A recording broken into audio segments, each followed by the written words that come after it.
Yo, once again, it's on. Back at you one more again. Real Kens TV in the house like kitchen sinks. Hopefully you like the video. Feel free to comment. Definitely share.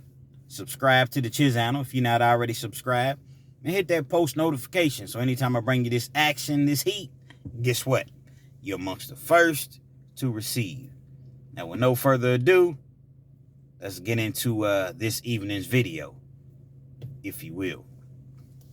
You know, I previously told a story a couple days ago, and I believe it was titled Easiest Time I've Ever Done.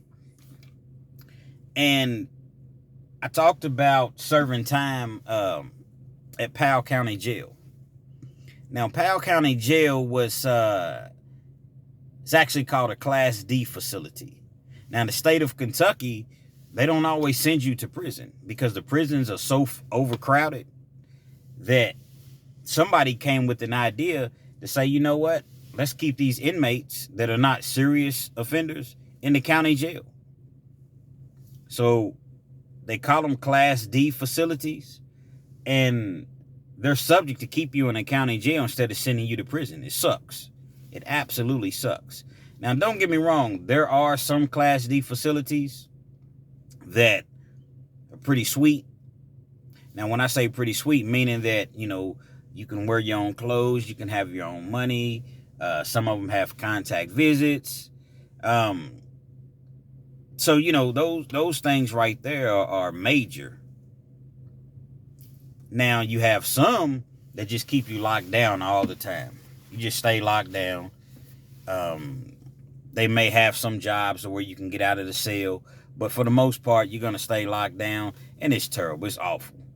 It's awful, and it's not fair, because you got people that's begging to go to prison. You know, who wants to sit in the county jail for years and just be locked down? You know, but at any rate, this particular facility that I'm speaking of, Powell County Jail, it was one of those facilities that you couldn't beat it. Obviously, you want to be home, but if you do have to serve some time, you can't beat it. And like I said, I spoke on it already, so you all go check that video out. Easiest time I've ever done. But I have to paint a picture for you, so I'll tell you this much. Once again, you know, you could wear your own clothes. You could have as much money on you as you want. You could have your own TV. They had outside jobs. Now, when I say outside jobs, you could go and maybe weed eat or mow or work at the dog pound or work at the scrap yard. You know, it was things like that you could do. You wasn't making real money, but you could get your hustle on while you were outside of the facility. For instance, if you worked on the road crew, they allowed all the guys to work on the road crew to pick up cans. And every Friday, I think every other Friday, they would take them to cash those cans in. So it would give guys an opportunity to make, you know, $60 or $70 a piece. And some of those guys didn't have people sending them money or didn't have a whole lot of money coming in. So that was a great deal. The food was good. They bought the food from like Walmart. You could pretty much, hey, we want taco salad tonight. The guys are going in and fix a taco salad. So everything was cool, man. Very laid back environment, no violence. Every once in a while you might see an argument or a fight, but nobody's really trying to mess that up. You see what I'm saying? Because you're in any place that you go from there, you're going backwards. It was only one staff member per shift. Pretty much just did what you wanted to do, you know, within reason. Now, one of the major advantages, if you will, of being at Powell County, out of 40, I would say it held 40 to 50 people. So let's just say 50. Let's just, at full capacity, they held 50 people there. And it was set up like an army barracks. It wasn't individual cells. It was just like a open dorm. So just the way that an army barracks would be, that's how they had it set up. And, you know, it was just a cool, laid-back environment. One of the major things about Powell County, and they were known for this. Most inmates had their own cell phones. It's crazy. Most inmates, out of 50 inmates, I would say, without exaggerating, 30 inmates had a phone. Now, were the phones legal? Absolutely not. We weren't supposed to have phones. The staff, they knew that phones existed, but nobody really made a big deal out of it. Like I said in my prior video, this was a laid back town in the eastern part of Kentucky, and they were just used to dealing with their own, all the guys that came from that area or the surrounding counties. So it was one of those things where everyone knew each other. But once they turned into a state facility, a Class D facility, then they started housing state inmates. See, initially it was just county. So once they started housing state inmates, now you have a whole, it's a whole lot of other people that they're not familiar with that were actually being housed at the facility. So it came with the kind of like a learning curve for everybody. Everybody had to, get used to each other. And just to be perfectly honest, them guys wasn't used to being around black guys. Might have been, 2 or 3 black families in the whole county. You see what I'm saying? So when you got black guys coming in and guys from the city, it was just it took some getting used to. Some adjustments had to be made. So in the first few weeks, it was a little tense, tension in there. A couple things happened or whatever, but nothing major. Once everybody just realized we all human beings, everybody kind of settled down, and everybody, for the most part, was getting along. So everybody had phones, and it was so wild because I didn't work outside of the facility. They sent me out one day, and they had me like on the side of like a big steep hill. It wasn't a mountain, but it looked like a mountain. And basically what they were doing was people that have driven by and through like old stoves and refrigerators and dishwashers, we were having to take a rope, tie it up, and retrieve those items, if you will, and pull them up the hill. And I did that one day, man. It was snakes. I was like, oh no, they laughing at me. They got frogs in their pocket and grabbing snakes, and no, this is not for me. So when I got back to the facility, I told them, nah, we got to figure out something else, because I'm not going back out there. They're laughing at me and everything, but they were cool, So they gave me a job on the inside. I was the laundry man. I was cool with that. I didn't have to go out into the community. I was good just doing the laundry. I had my own little room back there. I had my radio. I could just, just kind of be left to myself. Well, as I mentioned, at least 30 people had phones. I was one of the 30. And it had gotten to the point to where the staff was so cool, and I was cool with the staff.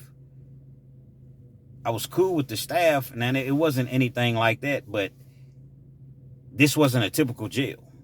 You see what I'm saying? Like, you could sit in there and talk to the correction officer or whatever. Never even looked at her, because most of the time it was a female. Never really looked at him as a correction officer. They were just cool. So I would have my phone literally just on me at all times. For the most part, I would have my phone on me. Most of the time, people have their phones, they keep them put up until the lights would go out, I want to say at 10 o'clock at night. So once the lights went out, everybody got their phones. Well, being that I worked in a facility, Tina, she was over the facility, and her sister would work. She had different shifts that she would work. They was both real cool with me, So I guess I just got too comfortable, and I was just walking around. I had my phone on. We had real close, so I'd have my phone. I always wear shorts underneath my sweatpants that I used to wear all the time. So I would just have my phone in my pocket. It's crazy. Just walking around, with my phone on. Now, if I thought that, something it was going to be a shakedown or something like that, then I would put my phone up.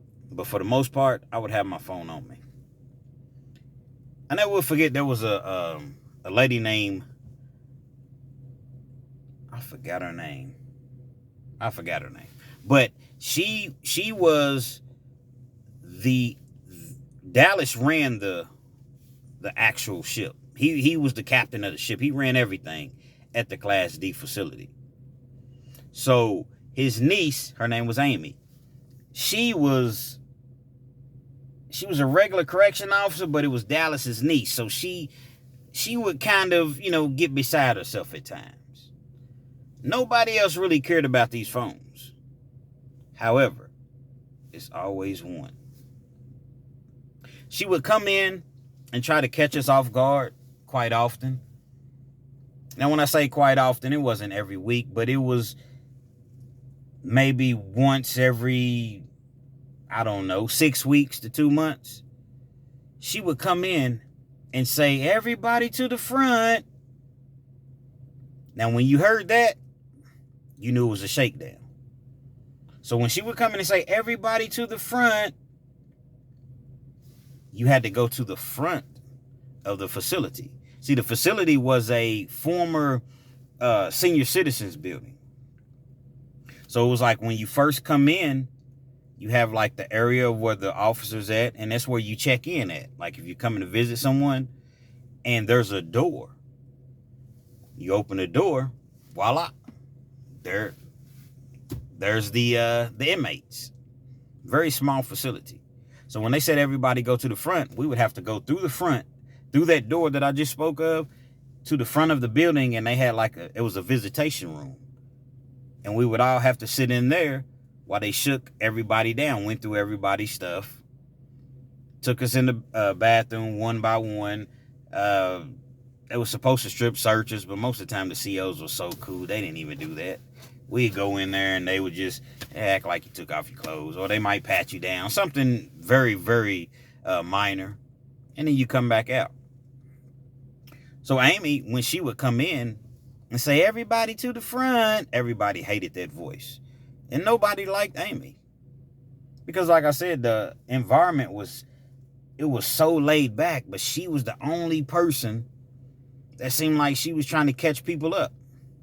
Nobody else really, really cared. As long as you wasn't hurting anybody, you wasn't getting high and things like that, man, nobody really cared what we were doing. So this particular time, when Amy did that, she caught everybody off guard. So everybody's going to the front. You see the panic on people's faces because people got their phones on them. Nobody wants to lose their phone. Like I said, a lot of people would keep their phones put up. I had my phone out. I think she came, it was kind of late. Because typically once they do the shakedowns, it would be like 6 or 7 o'clock. I think she was trying to be catch us off guard, if you will. So it was like 9:30, 9:45. So everybody's up front. Everybody's up front in the little visitation room, and you see everybody just looking like, what am I going to do with my phone? Everybody's scrambling and looking for a place to hide their phone. Because like I said, nobody wants to get caught with the phone on them. But at the same time, nobody wants to lose their phone either.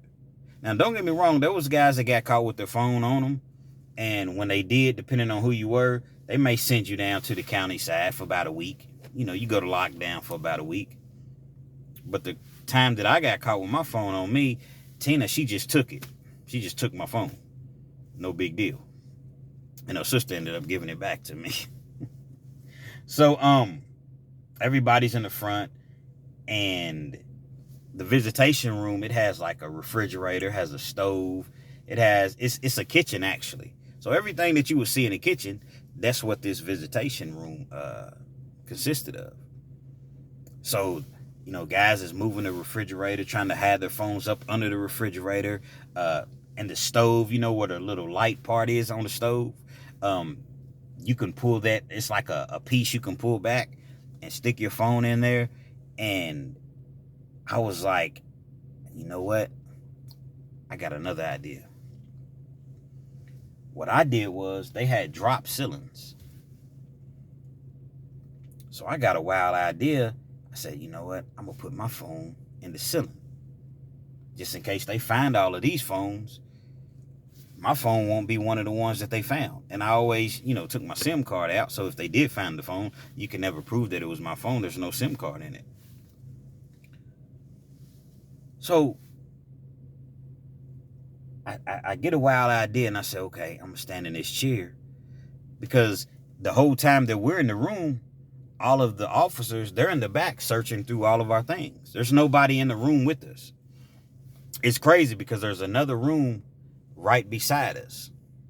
It was really one room, but they put a wall in. I never will forget, it was about 3 or 4 dudes sitting in that room. It was a dude named Bradley. Bradley was sitting in the room. Now, at this particular time, I didn't know anyone was in the room. I didn't have a clue that anyone else was over there.